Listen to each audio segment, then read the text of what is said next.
હૃદયમાં પોતાના મસ્તક પર સ્થાન આપ્યું. જ્યાં કોઈ વાસ ન કરે ત્યાં સ્મશાનમાં એમણે ઓમ નમઃ શિવાય, ઓમ નમઃ શિવાય, જય જય શિવ પાવનકારી.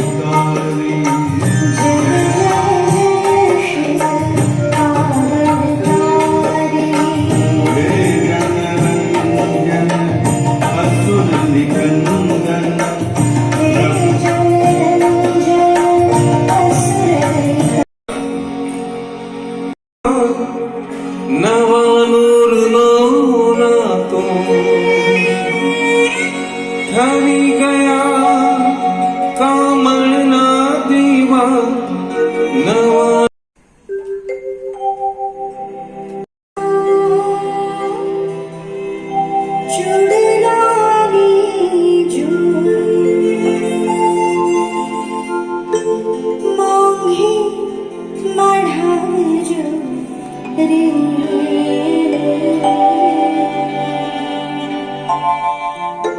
તમે ગાશો.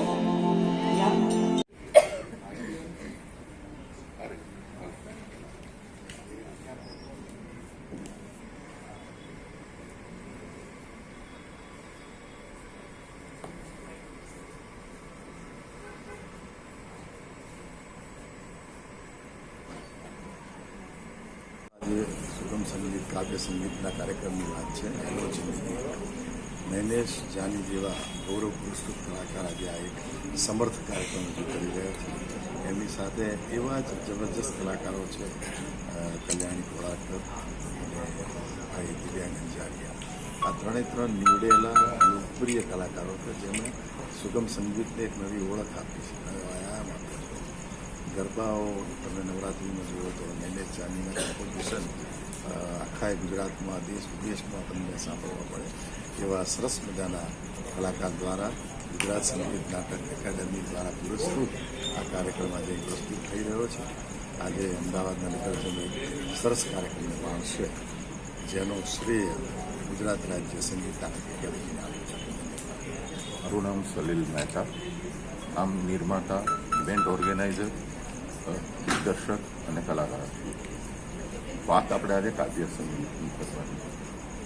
આજનો જે આ કાર્યક્રમ છે ને એ ખરા અર્થમાં કાવ્ય સંગીતનો કાર્યક્રમ છે. આજનો આ કાર્યક્રમ ખરા અર્થમાં સુગમ સંગીતનો કાર્યક્રમ છે.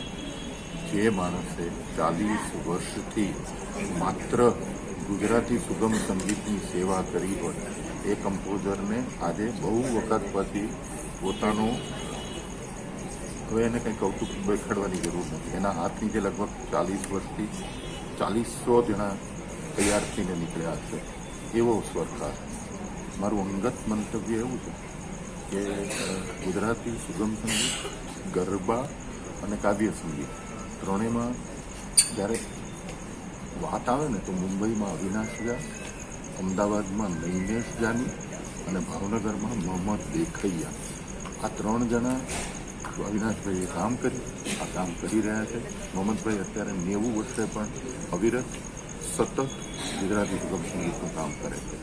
અને એની સાથેના જે ચુનંદા કલાકારો છે એ બધા જ આમ તીક્ષ્ણ ધાર કાઢેલા કલાકારો છે. એટલે આજનો આ પ્રોગ્રામ સાચા અર્થમાં વર્ષો પછી ગુજરાતી અમદાવાદના સ્ટેજ ઉપર કાવ્ય સંગીત, સુગમ સંગીત કે અવિનાશી સંગીત અમે આપેલું નામ છે એનો સાચા અર્થમાં કાર્યક્રમ છે.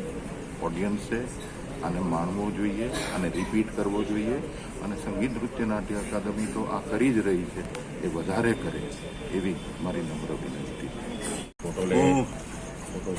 નૈનેશ જાની એક ગાયક અને સ્વરકાર છું ગુજરાતી કાવ્ય સંગીતનો.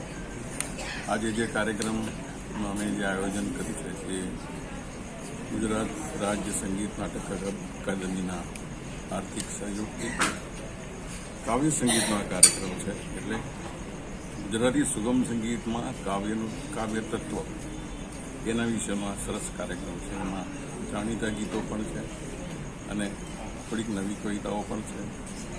અને ગીતોની અંદર બને એટલું ગુજરાતીપણું સચવાય એની અમે કોશિશ કરી છે.